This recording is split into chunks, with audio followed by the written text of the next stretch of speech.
검찰과 정부 여당이 결과와 상관없이 진행한 것이 있습니다. 국회에서 가결될 것도 상상하지 못했지만 구속영장 청구가 기각될 거라고는 더더욱 상상하지 못했습니다. 국회에서 다수당인 민주당은 당연히 부결시킬 것이다. 방탄 국회 프레임을 이어가면서 매주 법원에 2, 3회 출석하는 모습을 만들면 결국 민주당 내 친명계도 버티기 어렵고 이재명과 민주당이 각자 도생해야 한다는 분위기가 커질 것이다. 총선을 앞두고 지지자들도 어쩔 수 없이 이재명을 포기하면서 총선을 앞둔 민주당은 구심점을 잃고 사분오열될 것이다. 그런 상태에서 윤석열 신당을 만들어 민주당 의원들을 이삭 죽게 하면 성공을 거둘 것이다 라는 게 아마도 큰 계획이었을 것입니다. 윤석열의 계획은 모든 것이 꼬이고 물거품이 되었지만 이재명 대표에게 남은 커다란 후유증은 현재 진행형입니다. 어쨌든 매주 2, 3회를 이재명 대표는 법원에 출석해야 합니다. 어제 재판은 밤 8시가 넘어 끝났습니다. 이런 시기라면 일주일에 3일은 정상적인 대표직 수행이 어렵습니다. 단식과 체포동의안 가결과 구속영장 기각 전에 민주당이 아닙니다. 그럼에도 이재명 대표의 마음은 힘들 것입니다. 그럼에도 국민만 보고 앞으로 정진하는 것 외에는 이재명 대표에게 다른 선택지가 없습니다. 쪼개기 기소, 검찰이 계획한 이런 모습은 법을 이용한 정치보복 이상 이하도 아닙니다. 어제 법원에서는 이색적인 모습이 나타났습니다. 그동안은 지지자와 반대되는 사람들 목소리가 함께 들려왔지만 어제는 이재명이란 구호만 방송 카메라에 잡혔습니다. 그 모습을 잠깐 보시겠습니다.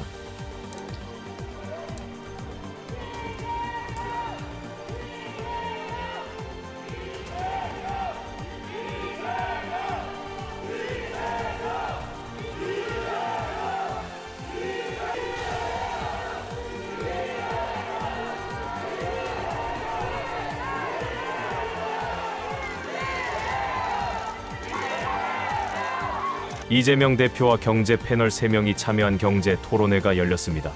패널로 참석한 서울대 국제대학 원장 김현철 교수 발언은 무척이나 명확하고 경쾌했습니다. 예, 반갑습니다. 서울대 김현철 교수입니다.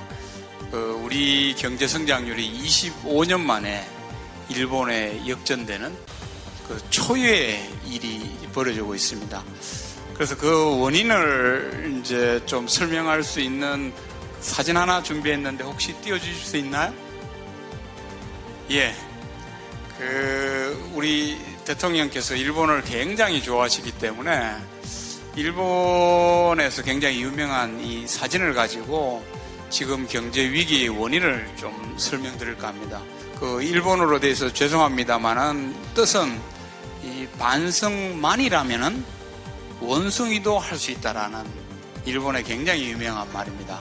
그래서 일본의 커머셜이나 이런 데 보면은 이렇게 원숭이가 나와가지고 벽에 손을 얹고 반성하는 모습이 커머셜 곳곳에 이제 사용될 그런 이제 정도로 굉장히 유명한 사진입니다만은 실질적 행동은 변화할 생각이 없으면서 입으로만 변화한 것처럼 떠드는 사람을 의미합니다. 그런 사과나 표정 바꾸기는 원숭이도 할 수 있다는 것입니다. 윤석열은 이념을 주장하다가 민생을 말했습니다. 이념 정책을 포기한 적도 없고 멈춘 적도 없습니다. 정책 기조는 여전히 변화를 거부하고 인사도 일방통행입니다. 입으로만 민생을 외치는 윤석열의 모습을 일본의 속담과 사파를 통해 비판하는 것입니다. 지금 우리의 경제 추락의 근본적인 원인은 얼마 전에 이제 반성문 쓰셨습니다마는 민생보다 이념을 중시한 그 결과입니다. 그래서 민생보다 이념을 중시한 그 결과가 결국은 민생 파탄으로 이어지고 있는 거기 때문에 이것은 이 위기의 본질은 정부발 위기라고 할 수 있는 거고요. 그건 다른 말로 하면은 이념발 위기라고 할 수 있는 겁니다. 그래서 저는 이것이 어떻게 우리 경제에 충격을 주는지 좀 말씀드리려고 합니다. 첫 번째가 지나친 반중입니다. 작년에 서상목 경제수석이 탈중국 선언을 했습니다. 근데 탈중국 선언을 하자 대한상의의 최태원 회장이 탈중국 안 된다라고 강력히 선언을 해주셨는데, 근데 최태원 회장님이 올해도 다시 한 번 더 탈중국은 절대 안 된다라고 이야기했어요. 저는 이제 탈중국이 지나친 이념 과잉으로 빚어진 그런 결과고, 이 결과가 지금 여러분도 아시다시피 15개월 연속 대중국 수출이 감소되는, 그것도 두 자리 숫자가 감소되는 이런 현상을 낳았고, 그 결과가 한국 경제에 엄청난 충격을 주고 있는 거거든요. 그래서 이것이 저는 이념발 위기의 하나의 단면이고요. 또 하나의 그 이념발 위기의 단면이 지나친 친미입니다. 미국 백악관 그 대통령실에 그 투자 및 일자리 상황판이라는 게 설치되어 있습니다. 이 미국의 투자 및 일자리 상황판을 보면은 진짜 처참합니다. 왜냐하면은 기업들이 미국에 투자하겠다고 한 금액이 133조입니다. 그 일자리 상황판에는요, 한국 기업이 미국에 투자함으로써 생기는 일자리가 생생히 기록되어 있어요. 7개의 한국 기업이 미국에 2만 900개의 일자리를 창출했다고 굉장한 선전을 하고 있는 거거든요. 지금 우리가 경제 위기이기 때문에 그 많은 투자 기업들이 미국에 투자하지 않고 한국에 투자했으면 얼마나 좋았을까. 그리고 그렇게 했으면 우리나라 일자리가 10여만 개 생겨났을 텐데 얼마나 좋았을까, 이런 생각이 들었었거든요. 근데 얼마 전에 이제 대통령께서 저 국무회의 때 그런 말씀을 하시더라고요.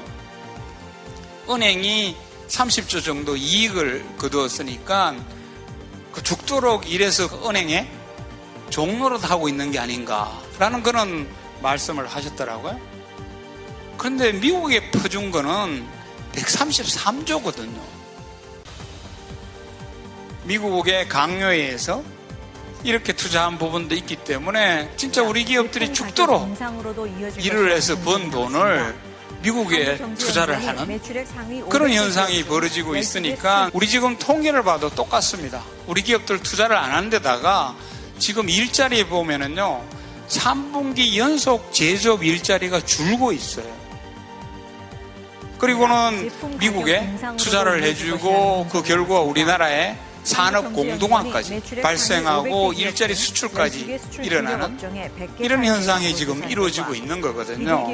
이제 이번에 그 정부발 위기, 이념발 위기의 가장 핵심은 민생보다 이념을 챙긴 이 정부의 지금까지 1년 5개월의 결과이기 때문에 이에 대한 반성을 제대로 해서 대처를 해야지 우리가 경제 위기에서 벗어날 수 있다라고 그렇게 저는 생각합니다. 결론은 경제를 망치기 때문에 해서는 안 될 두 가지를 해버렸다는 것입니다. 친미도 좋고 반중도 좋지만 적당한 선이라는 게 있어야 했는데, 미국에는 종속국처럼 행동하고 중국에는 적대국처럼 행동해서 우리나라 경제를 제대로 말아먹고 있다는 이야기입니다.